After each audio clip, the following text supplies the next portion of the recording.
everybody, going to show you how to do a test or an assessment on Schoology. So as your teachers, we want to know what you know without anybody's help. Okay, so this is a good way to, like it says, test what you know without anybody helping you.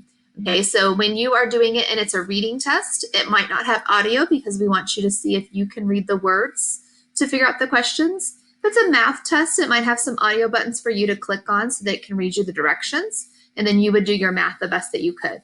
Now, if it's a math test and it doesn't have audio and it's really not testing your reading, then you can get some help on directions from somebody in your house. But again, the kind of parts where you have to figure out, we want you to do your best on that so that we can see what to help you with in class, okay? Just like in everything in Schoology, you are doing your best on it on your own and making sure it's your own personal work, okay? So on your test, there's going to be a puzzle piece. When I click on it, it's going to take me straight to my test, and it's going to say start attempt. That means I'm going to start and do my best right here.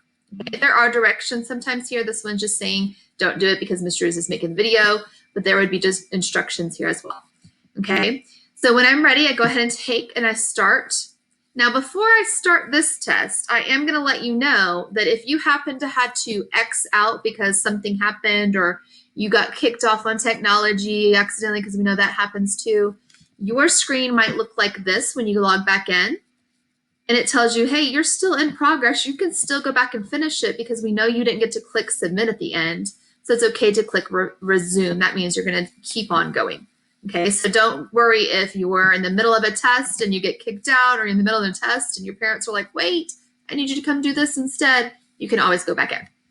Okay, so I'm going to go through a couple different ways that your teachers and I might be asking you to answer. This first one is a multiple choice. So it has a question. Sometimes there's pictures to help you or think of, like this one, what animal is this? And I would have to choose between frog, horse, and duck. And I'm going to go click on my answer. And it highlights it for me so that I know that that's the one that I really wanted to. If I accidentally click the one below it, oops, it's highlighting it, so I can just try to click it again before clicking next.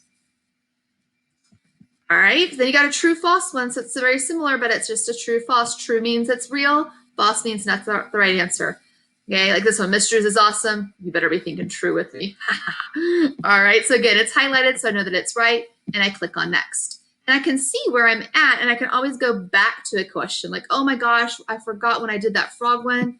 Did I click frog? Yeah, I did. Okay, now I can go back to number 3. These are finished. These are not because I don't see a line. Okay, there might be some where I get to have to match up my answers, and I have to drag. So 2 plus 2, oh, very hard math, right? Yeah. 4, and I pull it up. 1 plus 1, 2, and I just drag and pull it up. 0 plus 0, 0. 5 plus 5, 10. All right. And then again, I kind of just check myself, go to next. Then there might be some times where I need to type in an answer, like a fill in the blank. Today is Monday. Woo. Then tomorrow is Tuesday. Okay. I put in the wrong answer, okay? Just so you can see that what might happen when you turn it in. So let's say I made a mistake. All right. Okay, I'm going to click next. Okay, there might be some times when I have to fill in a short answer, and I want you to type in your thought. What do you like to do? Baseball and read. All right, if you know me, that's so true. All right, I'm not done yet, so I need to go to the next one. Okay, there might be a time when I ask you to make a recording right there in there as well, okay? This one's telling you, tell me about your math. Let's say that it's asking you, you just did a math problem. How did you know? Okay, maybe. So I'm going to hit record. I'm going to allow it.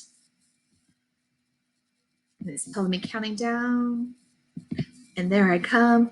All right, so I know the math because I knew my doubles facts. 2 plus 2 is 4. 5 plus 5 is 10. Okay, and I can talk and explain to my teacher whatever they want me to do. And then I'm going to click stop. I can double check myself and make sure that it sounds okay.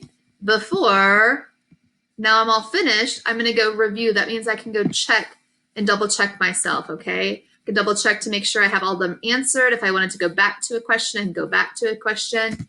But when I'm all finished, I'm going to click finish. Okay, all questions have been attempted. Do you want to submit this activity now? So it's just asking you one more time. Did you really mean to submit it? Did you really mean to turn it in? If you're like, oops, no, wait, I got to go back, then no, go back. But yeah, I'm ready. Yes. Submitting. And here it comes. it is finished. When I come down here to the attempt, it tells me it's submitted. It's already turned into your teacher. Okay, so hope you have fun in this new testing and assessment puzzle pieces to see how you're doing. All right, see you later.